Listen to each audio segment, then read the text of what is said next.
매일 기도에 나오신 우리 성도님들 주님의 이름으로 환영하고 축복합니다. 우리 세상의 헛된 신을 버리고 우리 찬송 부르면서 주님께 나아가도록 하겠습니다. 세상의 헛된 신을 버리고 세상의 헛된 신을 버리고 하나님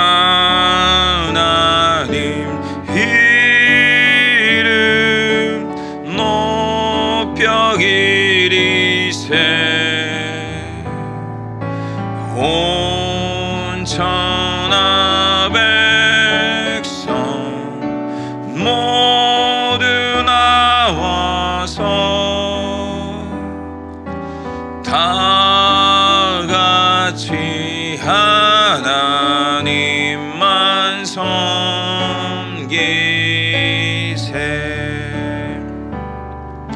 세상의 헛된 우상 버리고 하나님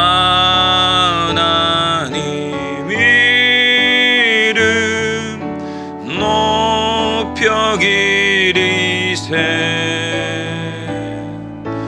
온 천하 백성 모두 나와서 다 같이 하나님만 섬기세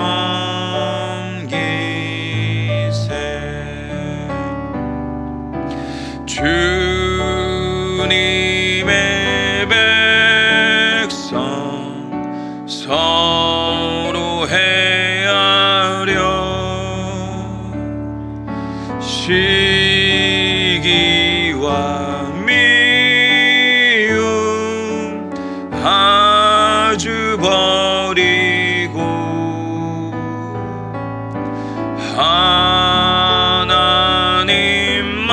하나님만을 홀로 섬기는 천국을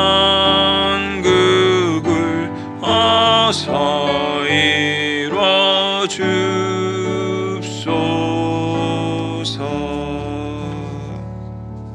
아멘.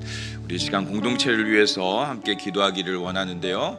우리 교회 공동체를 위해 기도할 때는 우리 철치 멤버십, 교회 공동체를 위해서 우리 기도하기를 원합니다.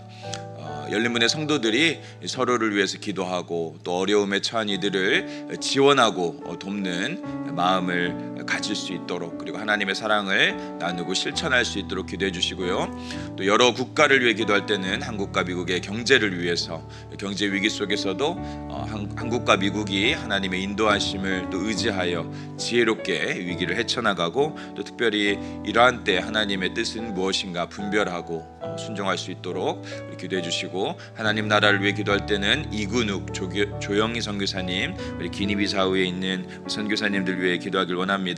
난민 사역과 공중 보건 의료, 또 말씀 선포와 양육 사역을 감당하고 계시는데요. 하나님의 사랑과 복음이 효과적으로 증거될 수 있도록, 또 무슬림들이 많지만 이 땅에 하나님의 교회가 든든하게 세워질 수 있도록 우리 같이 한번 마음 모아서 우리 기도하도록 하겠습니다. 우리 기도하며 나갑니다.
사랑의 하나님 감사합니다. 우리 열린문의 성도들이 하나가 되어서 사랑하고 서로를 위해 기도하며 주님의 뜻을 이뤄나갈 수 있도록 주님 도와주시옵소서.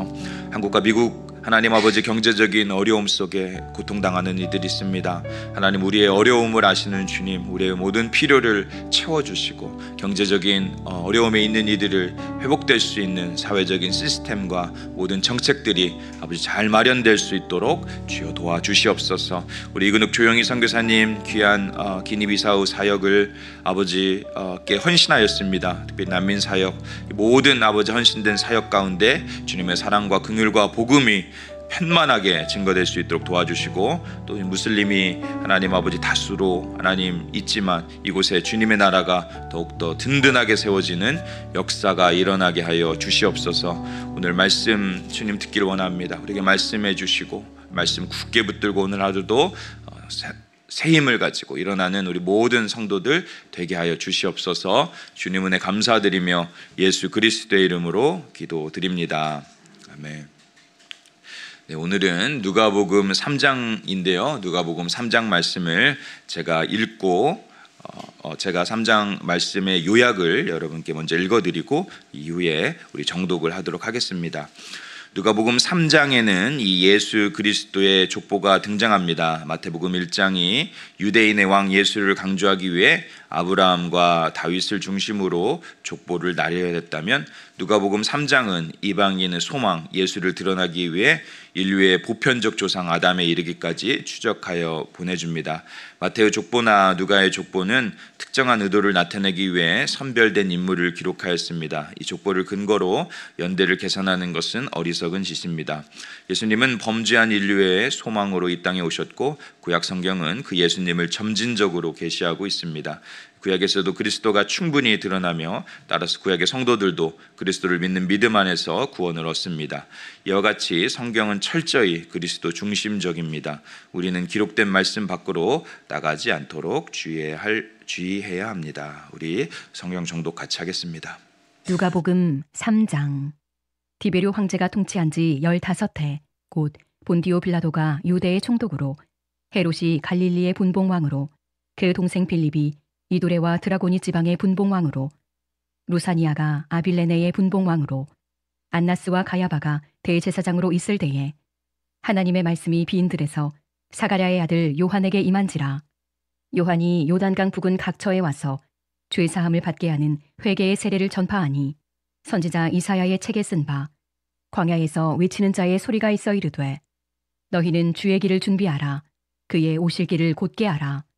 모든 골짜기가 메워지고 모든 산과 작은 산이 낮아지고 굽은 것이 곧아지고 험한 길이 평탄하여질 것이요, 모든 육체가 하나님의 구원하심을 보리라 함과 같으니라. 요한이 세례받으러 나아오는 무리에게 이르되, 독사의 자식들아, 누가 너희에게 일러 장차 올 진노를 피하라 하더냐. 그러므로 회개에 합당한 열매를 맺고 속으로 아브라함이 우리 조상이라 말하지 말라. 내가 너희에게 이르노니 하나님이 능히 이 돌들로도 아브라함의 자손이 되게 하시리라. 이미 도끼가 나무 뿌리에 놓였으니 좋은 열매 맺지 아니하는 나무마다 찍혀 불에 던져지리라. 무리가 물어 이르되, 그러면 우리가 무엇을 하리이까? 대답하여 이르되, 옷 2벌 있는 자는 옷 없는 자에게 나눠줄 것이요, 먹을 것이 있는 자도 그렇게 할 것이니라 하고, 세리들도 세례를 받고자 하여 와서 이르되, 선생이여, 우리는 무엇을 하리이까 하매, 이르되, 부과된 것 외에는 거두지 말라 하고, 군인들도 물어 이르되, 우리는 무엇을 하리이까 하매, 이르되, 사람에게서 강탈하지 말며 거짓으로 고발하지 말고 받는 급료를 족한 줄로 알라 하니라. 백성들이 바라고 기다림으로 모든 사람들이 요한을 혹 그리스도신가 심중에 생각하니, 요한이 모든 사람에게 대답하여 이르되, 나는 물로 너희에게 세례를 베풀거니와 나보다 능력이 많으신 이가 오시나니 나는 그의 신발끈을 풀기도 감당하지 못하겠노라. 그는 성령과 불로 너희에게 세례를 베푸실 것이요, 손에 키를 들고 자기의 타작마당을 정하게 하사 알곡은 모아 곳간에 들이고 쭉정이는 꺼지지 않는 불에 태우시리라.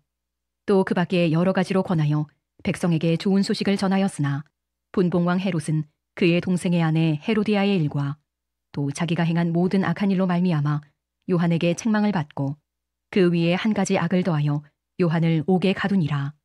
백성이 다 세례를 받을새 예수도 세례를 받으시고 기도하실 때에 하늘이 열리며 성령이 비둘기 같은 형체로 그의 위에 강림하시더니 하늘로부터 소리가 나기를 너는 내 사랑하는 아들이라 내가 너를 기뻐하노라 하시니라. 예수께서 가르치심을 시작하실 때에 30세쯤 되시니라. 사람들이 아는 대로는 요셉의 아들이니 요셉의 위는 헬리요 그 위는 맏다시요 그 위는 레위요 그 위는 멜기요 그 위는 얀나요 그 위는 요셉이요 그 위는 맏다디아요 그 위는 아모스요 그 위는 나훔이요 그 위는 에슬리요 그 위는 낫게요 그 위는 마아시요 그 위는 맏다디아요 그 위는 서머인이요 그 위는 요색이요 그 위는 요다요 그 위는 요하나니요 그 위는 레사요 그 위는 스룹바벨이요 그 위는 스알디엘이요 그 위는 네리요 그 위는 멜기요 그 위는 아띠요 그 위는 고삼이요 그 위는 엘마담이요 그 위는 에르요 그 위는 예수요 그 위는 엘리에서요 그 위는 요림이요 그 위는 맏다시요 그 위는 레위요 그 위는 시므온이요 그 위는 유다요 그 위는 요셉이요 그 위는 요남이요 그 위는 엘리야김이요 그 위는 멜레아요 그 위는 맨나요 그 위는 맏다다요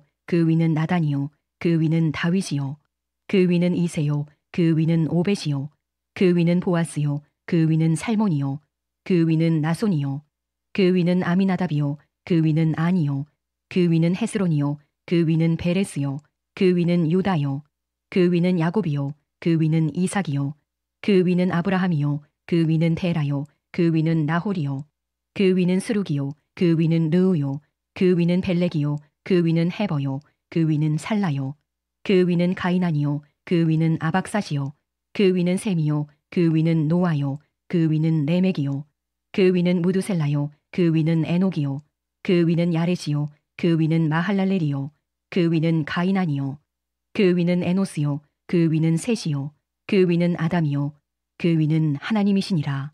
아멘. 네, 감사합니다. 오늘 참된 회개라는 제목으로 함께 말씀 나누겠는데요. 이 3장 말씀은 보시면 알겠지만 1절부터 22절까지의 말씀이 이 세례 요한에 대해서 또 그가 전파한 세례에 대해서 그리고 그의 어떤 순환에 대해서 1절에서 20절까지 나오고요.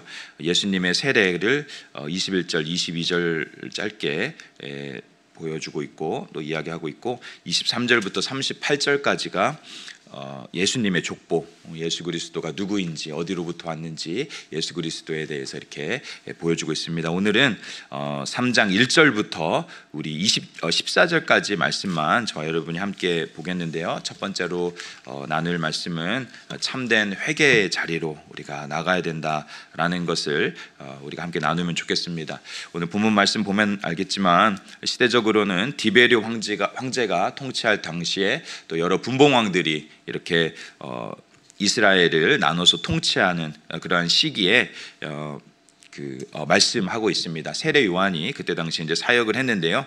이 세례 요한에 대해서 누가는 초점을 맞추고 있죠. 예수 그리스도가 오기 전에 이 세례 요한이라는 인물에 대해서 그를 통해서 예수 그리스도가 오시는 길이 예비가 되고 세례 요한의 사역이 중요한 자리를 하고 있다는 것을 누가는 보았기 때문에 세례 요한에 대해서 집중하고 있는데요. 우리가 잘 알다시피 400년의 침묵을 깨고 말라기의 400년의 침묵을 깨고 세례 요한이라는 인물을 하나님께서 이사야에 예언된 것처럼 예비하셨고 이렇게 보내주신 것입니다. 그리고 그를 통해서 이제 하나님의 나라가 오기 위해서 가장 필요한 사역을 그를 통해서 감당하고 있습니다. 그렇기 때문에 우리가 세례 요한이라는 인물을 조금 주의 깊게 봐야 되고 그의 어떤 그가 차지하고 있는 위치가 어떤 위치인지를 우리가 눈여겨볼 필요가 있는 것이죠. 세례 요한은 그렇게 하나님이 그렇게 침묵이 있고 암묵적인 시기 가운데에서 예비한 인물이고 그를 통해서 예수 그리스도를 올 수 있도록 한 매우 중요한 인물이라는 것을 우리가 알 수 있습니다. 세례 요한은 우리가 잘 알다시피 성경에서 뭐 엘리야라든지 이렇게 세례 요한이라든지 몇몇 정말로 우리가 바울이라든지 정말로 하나님의 사람, 정말로 하나님의 그 영성의 대가가 누군가 하면은 우리가 손에 꼽을 수 있는 그런 인물 중에 하나가 세례 요한이 아닐까 이렇게 생각이 되는데요. 이 영성이라는 것에 대해서 한번 조금 제가 이렇게 소개를 해드리자면 유진 피러슨 목사님이 이렇게 정의를 했죠. 영성은 우리가 자신의 영혼, 즉 자기의 정체성의 핵심을 이루는 눈에 보이지 않는 내면에 쏟는 관심이다. 하나님의 형상으로 이루어진 우리의 영혼은 우리 자신을 독특하고 존귀한 존재로 만들어준다. 영성은 모든 가시성 속에 내재된 가시성에 쏟는 우리의 관심이며 모든 외적인 부분의 내용을 제공하는 내면에 대한 관심이다. 거기에는 필연적으로 무수한 내면성, 침묵, 고독이 수반된다. 어떻게 보면 이 영성을 이렇게 유진 피러슨이 이야기한 걸 보면 그냥 세례 요한이 참 떠오른다라고 생각을 합니다. 그가 정말로 하나님 안에서 참되게 회개한 자였고 그가 하나님의 사명에 정말로 붙들린 자였다는 것을 볼 수 있는데요. 그가 하나님의 사명을 위해서 자신을 기꺼이 비우는 삶을 살았죠. 그러한 우리 세례 요한에 대해서 우리가 조금 보기를 원하는데요. 세례 요한이라는 인물을 통해서 하나님께서 어떻게 역사하시는지 한번 볼 때 2절 말씀을 보면 안나스와 가야바가 대제사장으로 있을 때 하나님의 말씀이 빈들에서 사가랴의 아들 요한에게 임한지라. 우리가 이 말씀을 통해서 알 수 있는 것은 우리가 세례 요한이 정말로 하나님의 말씀에 집중하고 자신의 본분에 집중하고 정말로 하나님의 그 어떤 나라를 그렇게 사모했던 자였는데요. 우리가 보면 알 수 있지만 안나스와 가야바가 대제사장으로 있을 당시 그 당시에 이렇게 외면적으로 보면 안나스와 가야바라는 종교적인 인물을 통해서 하나님께서 일하실 것 같지만 하나님의 말씀은 누구에게 임하냐 하면은 빈들에 있는 세례 요한에게 임했다라는 것이죠. 하나님의 나라를 오기 위한 통로를 누구를 사용하셨냐? 정말 참된 회개가 있었던 사람, 그리고 참된 회개를 증거할 수 있는 사람인 세례 요한을 하나님이 사용했다라는 것입니다. 우리 이 땅에 하나님이 주관하시고 이끌어 가시는 나라는 하나님의 말씀으로 되는 줄 믿습니다. 그런데 그 말씀은 누구를 통해 임하느냐? 정말로 참된 회개의 말씀을 증거할 수 있는 그 내면적인 순수함을 가지고 하나님을 사랑하는 사람에게 임한다라는 것이죠. 안나스와 가야바가 가진 그런 직분이 많은 이스라엘을 회개하고 돌아오게 하거나 로마를 주님께로 돌아오게 한 것이 아니라 정말로 광야에 있었지만 빈들에 있었지만 예수 그리스도를 사랑하고 정말로 사명에 붙들리고 그 주님이 주신 그 한 가지 메시지, 회개하라 천국이 가까웠다는 메시지를 증거할 수 있는 사람, 세례 요한을 사용해서 이 일을 사용했다라는 것이죠. 저와 여러분도 마찬가지입니다. 우리가 신앙생활 할 때 우리가 정말로 집중해야 될 것은 다른 것이 아니라 내 신앙 경력이 아니라 내가 어떤 내가 누구에게 보여줄 수 있는 내 신앙적인 타이틀이 아니라 정말로 하나님이 기뻐하시는 그런 어떤 신앙적인 내적인 영성과 그 자세, 참된 회개의 마음을 가질 때 정말로 하나님의 말씀은 빈들에도 임하고 정말로 하나님의 말씀은 어느 곳에도 임하는 줄 믿습니다. 저와 여러분이 그 말씀이 임할 때 정말 부흥의 역사가 일어날 줄 믿습니다. 이 세례 요한이 빈들에서 이 말씀을 전했지만 어떤 역사가 일어납니까? 빈들에 사람들이 모입니다. 이건 무슨 얘기냐? 생명력이 싹 튼다라는 겁니다. 사람들이 그 영생의 말씀을 듣고 모이게 되는 것이죠. 부흥회가 일어나는 것이죠. 저와 여러분에게도 참된 회개가 일어나기 위해서는 이런 세례 요한의 영성을 다시 한번 회복해야 될 줄 믿습니다. 그렇습니다. 하나님은 이 시대적인 메시지, 하나님의 말씀을 통해서 이 시대를 향한 하나님의 뜻과 목적을 이루기 위해서 빈들에 있는 사가랴 아이들 요한에게 그 말씀을 말씀을 주셨고 세례 요한을 통해서 역사하신 것이죠. 이 3절 말씀에 보면은 요한이 요단강 부근 각처에 와서 죄사함을 받게 하는 회개의 세례를 전파하니, 우리가 요한복음을 보면 수많은 사람들이 그가 복음의 메시지를 증거할 때 왔다라는 것이죠.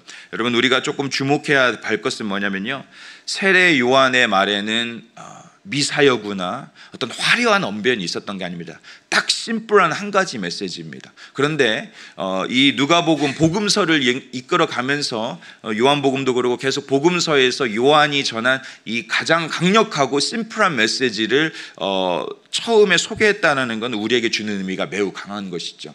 하나님의 나라를 위해서 예수 그리스도를 예비하기 위해서 가장 중요한 메시지, 관문은 뭐냐? 회개하라는 것이죠. 여러분, 우리가 회개함이 없이 부흥이 일어납니까? 우리의 열심이 우리의 마음에 어떤 감정적인 어떤 부흥을 일으킵니까? 영적인 부흥을 일으킵니까? 그러지 않죠. 여러분, 우리가 넘어졌을 때 정말로 회개할 때, 정말로 진실한 회개가 가슴에서 터져 나올 때 정말로 다시 한번 주의 영에 대한 사모함이 생기고 주님의 나라에 대한 하나님의 그 영광에 대한 찬양이 흘러나오지 않습니까? 여러분, 다윗의 시편을 한번 보십시오. 다윗이 그 시편에서 그가 철저하게 무너졌던 그 자리에서 정말로 하나님 안에서 온전한 회개가 일어났을 때, 참된 회개가 일어났을 때, 옷을 찢는 게 아니라 가슴을 찢는 자리가 되었을 때 그가 born again 하게 된 것이죠. 주여, 주의 영을 나에게서 걷어가지 마십시오. 하나님, 주님 이렇게 좋은 분이셨는데 내가 주님 잃어버리고 세상 것을 쫓다가 여기까지 왔지만 저는 주님 잃어버리기 싫습니다. 내가 주님을 찬양합니다 라는 그런 고백이 있지 않았습니까? 저 여러분도 부흥의 첫 관문인 이 회개를 통과하길 간절히 바랍니다. 하지만 이 회개의 자리는 정말로 우리가 가슴을 찢게 나아가야 됩니다. 이 회개는 쉬운 게 아니에요. 우리가 그냥 하나님, 내가 어떤 형식적으로 했으니까, 아니 나는 어떤 내가 해야 될 관문을 넘었으니까 회개가 일어난 게 아니라 가슴을 찢고 성령이 임할 때까지, 성령을 부어주실 때까지 우리가 회개의 자리로 나아갈 때 언젠가는 우리 입술을 통해서 온전한 회개와 온전한 변화와 온전한 거듭남이 일어날 줄 믿습니다. 그래서 이 4절 말씀에 보니까 이렇게 얘기하죠. 광야에서 외치는 자의 소리가 있어 이르되 너희는 주의 길을 준비하라, 그의 오실 길을 곧게 하라 라고 얘기하죠.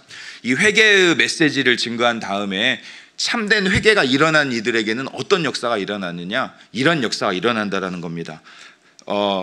주의 길을 예비하는 일을 우리가 이제 감당하는 자들로 거듭난다라는 것이죠. 여러분, 처음 저와 여러분들 주님 만났을 때 정말로 눈물이 앞을 가리고 정말로 거짓말 조금 못해서 정말로 내 침상을 띄울 정도의 눈물이 흐르지 않았습니까? 그냥 주체할 수 없는 그런 눈물이 나온 자리에 어떻게 해요? 나 주님 위해서 뭔가 하고 싶다. 나 주님 위해서 주님의 길을 예비하고 싶다. 그것이 우리의 사명인 줄 믿습니다. 우리가 참된 회개의 자리에 바로 서게만 되면 그런 역사가 일어날 줄 믿습니다. 저와 여러분이 정말로 잃어버린 사명이 있다면 사명에 먼저 붙들리지 말고 참된 회개의 자리에서 내가 잃어버린 게 뭔가, 내가 누리고 있는 어떤 무언가가 내 사명을 잃어버리게 하는 게 있는 건 아닌가, 여러분 다시 한번 돌아보기를 간절히 바랍니다. 그 회개의 자리에서 우리에게 부흥의 역사가 일어날 줄 믿습니다. 나 주님 위해서 뭔가 하고 싶다. 내가 정말로 이 남은 생애는 우리 주님 위해서 뭔가 하고 싶다라는 열정이 불타오르게 될 줄 믿습니다. 그런 이 세례 요한의 사역을 통해서 어떤 이 역사가 일어납니까? 그가 이 선포할 때 또 5절을 보니까 모든 골짜기가 메워지고 모든 산과 작은 산이 낮아지고 굽은 것이 곧아지고 험한 길이 평탄한 것이요. 이 땅 가운데, 이것은 이 땅 가운데 있는 어떤 장애와 어떤 문제들, 이런 것들에 대해서 얘기를 하는 건데, 다시 말하면 하나님이 다스리는 새 나라와 새 땅이 온다라는 겁니다. 사람들이 회개할 때, 하나님의 백성들이 회개할 때, 이거는 어떻게 보면 가시적인 게 아니라 비가시적인 하나님의 나라가 임한다라는 것을 심볼리컬리 보여주는 것이죠. 그런 메시지를 통해서 하나님의 백성들이 하나가 되고 회개의 자리에서 온전히 설 때 하나님의 통치가 임하게 된다라는 겁니다. 그럴 때 모든 높은 산이 낮아지고 정말로 이 하나님의 온전한 에덴이 회복된다라고 이야기를 하고 있는 것입니다. 사랑하는 우리 성도님들과 제가 정말로 우리의 진정한 자유와 해방은 다른 데 있는 것이 아니다. 내가 어떤 세상적으로 더 많이 가지면, 내가 세상적으로 더 높아지면 가지는 게 아니라 참된 회개의 자리에서 그 회개의 메시지를 위해서 주신 예수 그리스도를 묵상하고 예수 그리스도께 집중하는 삶을 살아가야 된다는 겁니다. 그리고 여기서 우리가 세례 요한이 얘기한 것처럼 그 광야에, 그 회개는 광야의 자리에 다시 한번 서는 것입니다. 그곳에서 하나님과 독대하는 겁니다. 이스라엘이 출애굽을 통해서 가나안에 들어가기 전에 광야를 통과한 것처럼 내 회개의 자리가 마치 광야에서 하나님과 독대하고, 거기는 너무나 조용한 자리지만 하나님을 가장 가까이에서 볼 수 있는 자리. 여러분이 지금 외로움의 자리를 겪고 있을 수도 있습니다. 인생의 문제를 겪고 있을 수 있습니다. 그런 광야가 지금 하나님이 여러분을 진실로 만나주길 원하는 자리, 정말로 하나님과 여러분이 하나 되길 원하는 그 자리, 그런 회개의 자리가 되기를 원하신다라는 겁니다. 그런 광야, 하나님이 이끄시는 그 광야에서 여러분 회개의 놀라운 열매들 맺고 정말로 사명자들로 일어나는 저와 여러분들 되시기를 간절히 축원드립니다.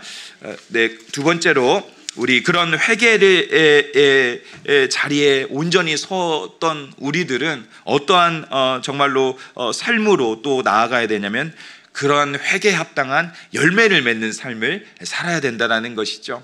아까도 얘기했지만 주님 앞에 서봤더니 정말로 나 같은 죄인, 다윗의 입의 말씀처럼 벌레 같은 나를, 정말로 바울의 고백처럼 죄인 중에 괴수인 나를 구원해 주신 은혜 감사해서 이제는 내 삶이 내 것이 아니라 주님의 것이라는 고백 가운데 이제 내 삶에 주님의 사명을 감당하고 그 사명이 열매를 맺는 삶을 살아가는 저와 여러분들이 되기를 간절히 축원드립니다. 그래서 요한이 7절에 뭐라고 하냐면은 그 유대인들에게 이렇게 얘기하죠. 독사의 자식들아, 누가 너희를 일러 장차올 진노를 피하라 하더냐. 거기에는 많은 종교적인 리더들이 있었을 거예요. 많은 유대인들이 있었을 거예요. 그래도 내가 아브라함의 자손이고, 그래도 내가 종교적으로 이렇게 11조를 꼬박꼬박하고 백화와 회양을 주님께 드리고, 내가 때때마다 그래도 가난한 사람 돕는, 내가 겉보기에는 괜찮은, 아니 나는 내가 볼 때는 나는 괜찮고 난 이미 구원받은 사람이라고 하는 이들에게 독사의 자식들이라고 얘기했죠. 왜냐? 그들에게는 열매가 없었어요. 그들의 내면의 중심에 열매가 맺히지 않았던 것이죠. 그래서 그가 이렇게 꾸짖었던 것이죠. 너희가 정말로 회개해야 된다. 9절 말씀에 보면 뭐라고, 이미 도끼가 나무의 뿌리가 놓였다. 무슨 말입니까? 임박한 진노가 너희 앞에 있다라는 겁니다. 여러분, 오늘날 이 세상을 보십시오. 얼마나 기근과 자연재해와 모든 막 전쟁이, 그리고 막 사고들이 곳곳에서 막 총기 사고들이 일어나고 우리 청년들이 죽어가고, 이런 역사들이, 이게 여러분 임박한 진노의 뜻이 아닙니까?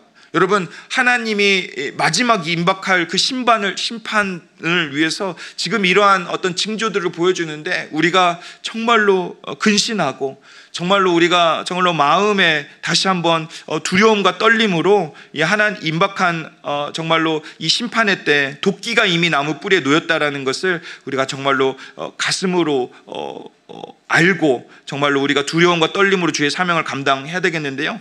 세례 요한이 이야기한 게 이거죠. 너희가 회개에 합당한 열매를 맺어야 된다. 너희가 겉으로만 아브라함 자손이면 중요한 게 아니라, 겉으로 너희가 가지고 있는 바리새인, 사두개인, 이러한 대제사장, 제사장, 이런 것이 중요한 게 아니라, 지금 하나님의 나라가 임하고 하나님의 메시지가 너희의 삶을 변화시켜서 너희를 통하여서 하나님의 나라가 확장돼야 된다는 것을 말씀해 주고 있는 것입니다. 그런데 어떻게 구체적으로 하냐도 이렇게 이야기를 하죠. 10절에 그들이, 그럼 우리가 어떻게 합니까? 우리가 지금 이제 말씀을 듣고 가슴이 뜨거워졌죠. 그러니까 너희가 어떻게 해야 되냐? 11절 12절에 이렇게 하겠죠.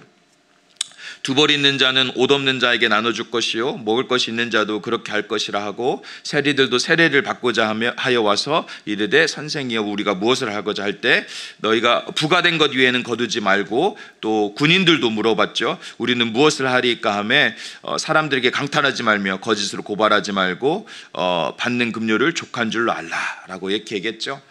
다시 말하면 각자 받은 은사대로, 은혜대로, 각자 받은 부름의 자리에서 그들이 열매를 맺어야 되는데, 정말로 하나님의 편에서 하나님이 기뻐하시는 모양으로 열매를 맺는 삶을 살아가라고 하고 있습니다. 우리 여기에 있는 분들을 저마다 직분이 틀리고 섬기는 일이 틀리고 서 있는 곳이 틀리고 섬기는 때가 틀릴 줄 믿습니다. 하지만 우리는 예수 그리스도 안에서 우리가 맺어야 될 열매는 같은 줄 믿습니다. 사랑의 열매, 헌신의 열매, 그리고 우리가 맡겨주신 직분 가운데 정직과 성실로 맺어야 될 열매는 같은 줄 믿습니다. 우리 사랑하는 성도님들과 제가 그런 열매 맺는 삶을 살기를 간절히 축원드립니다. 이 LA에는 아시는 분들 계시겠지만 한영호 목사님이라는 분이 계십니다. 나눔 선교회라는 선교회를 하는데요. 그 마약을 하는 사람들을 교화하고 그들을 예수 그리스도의 사람으로 변화시키는 일을 하는데요. 요즘 LA가 너무나, 거기가 로스앤젤레스가 그 말 그대로 그 천사들의 도시 아닙니까? 그런데 요즘 마약쟁이들의 도시가 돼버렸어요. 그죠? 다운타운에 가면 막 다 허리 구부리고 있고 막 마약하고 있고 막 정말로 여기가 지옥이 아닌가 할 정도로 그런 곳에서 한영호 목사님이 나눔 선교회를 하고 있는데요. 그분의 사역은 뭐냐? 마약하는 사람들을 같이 공동체 생활을 하면서 그분들을 교화하는 사역을 하는데, 그분이 어떤 사람이었냐? 그분이 원래 마약을 하던 사람들이었어요. 소위 말하는 노는 사람들, 깽단의 깽원이었고 감옥도 이렇게 들라드는 하는 그런 사람이었어요. 근데 그분이 이제 가정이 있었는데, 그분이 이제 어느 날 그 집에서 이제 마약에 취해 있는데 이제 자녀가 자신의 마약 도구를 가지고 놀고 있는 거예요. 그때 이분이 확 깨진 거예요. 그리고 나서 이제 주님을 만나게 되고 완전히 그의 삶을 헌신하게 됐죠. 그 이후에도 사실 많이 넘어졌대요. 그지만 하나님의 주신 은혜, 정말로 그 은혜 가운데 회개함으로 온전히 붙들려서 지금까지 30년, 29년을 이 나눔 선교회로 하고 있는데요. 그가 정말로 24시간을 그 마약하는 사람들을 보듬어주고 그들을 품어주고 용서하는 가운데 이렇게 살아가고 있는데요. 그가 이렇게 회개에 합당한 삶을 살 때 놀라운 열매들이 맺히는데, 지금까지 거기를 거쳐간 사람 중에 정상인으로 돌아온 사람들이 한 거의 1200명 정도 된대요. 마약을 하다가 이게 마약을 한번 하게 되면 보통 빨리 끝난 사람 없고 막 10년, 5년, 10년 이렇게 하는데, 그 사람들과 계속 하면서 살아가는데 이분이 이렇게 할 수 있었던 거는 주님 안에서 자신의 회개를 받아주신 주님의 그 은혜를 붙들고 이렇게 여기까지 올 수 있었다라는 거죠. 여러분, 저와 여러분도 정말로 우리 모두는 그 한영호 목사님뿐만 아니라 우리가 천국 갈 수 있는 그 길을 열어준 예수 그리스도의 그 보혈의 피 앞에 우리는 죄사함을 받고 우리가 온전히 거듭남의 은혜를 받은 동일한 역사가 있는 줄 믿습니다. 여러분, 우리 한영호 목사님만 그렇게 열매 맺는 삶을 살 게 아니라 우리도 그 동일한 은혜를 받은 자들, 동일한 우리의 회개의 죄사함의 은혜를 주신 그 동일한 주님 앞에 우리도 그러한 열매를 맺는 삶을 살아야 되는 자들로 부름받은 줄 믿습니다. 세례 요한이 그렇게 자신의 삶을 온전히 헌신하고 광야에서 외치듯이, 저와 여러분이 있는 곳이 광야일지 모르지만 우리가 있는 곳에서 정말로 회개의 메시지가 되는, 내가 회개의 메시지를 입으로도 할 수 있지만 삶이 메시지가 되고 삶의 열매가 되어서 정말로 나도 부흥하고 내 주변의 많은 사람들에게 그 열매를 나눠줄 수 있는 저와 여러분들 되시기를 간절히 축원드립니다. 우리의 능력은 말에 있지 않고 우리의 행동과 또 성령 안에서 있는 줄 믿습니다. 저 여러분, 그런 열매 맺어서 우리 자녀들이 내가 부모님 보니까 난 열심히 한번 믿어보고 싶다. 그리고 내 직장에서 당신이 믿는 하나님 누굽니까? 나도 한번 믿어보고 싶습니다. 이러한 어떤 부흥의 역사들이 일어나기를 간절히 축원드립니다. 우리 같이 한번 기도하며 나갑니다. 회개 멀게만 느껴지고 회개의 필요성도 못 느끼는 이 시대 가운데 오늘 세례 요한이 우리에게 준 메시지는 회개 없이는 하나님의 나라를 경험할 수 없다는 것. 회개 없이는, 죄사함이 없이는 예수 그리스도의 은혜를 누릴 수 없다는 것을 세례 요한이 그의 삶으로 보여주었고 그의 메시지로 보여주었고 또 우리에게 오늘 도전합니다. 우리가 다시 한번 복음의 자리에 굳게 서서 정말로 회개의 메시지를 온전히 붙들고 참된 회개 가운데 주님과 온전히 독대하고 광야의 길을 걸으면서도 회개의 메시지를 증거할 수 있는, 열매를 맺을 수 있는 우리가 되게 하여 주시옵소서. 정말로 주님의 놀라운 역사를 경험하는 오늘 이 아침 되게 해달라고 우리 같이 한번 기도하고요. 여러분 주변에 아직 주님을 아직 모르는 이들에게 정말로 하나님 역사해 주시고 은혜 내려 주셔서 정말로 하나님의 나라의 통치를 경험하고 예수 그리스도 얼마나 좋은 분인지 경험하는 역사 일어나게 해달라고 오늘 주님의 은혜 가운데 충만한 하루 되게 해달라고 우리 같이 한번 기도하고 여러분 가지고 나오신 기도 제목 가지고 기도하며 나가겠습니다. 우리 기도하며 나갑니다. 사랑의 하나님,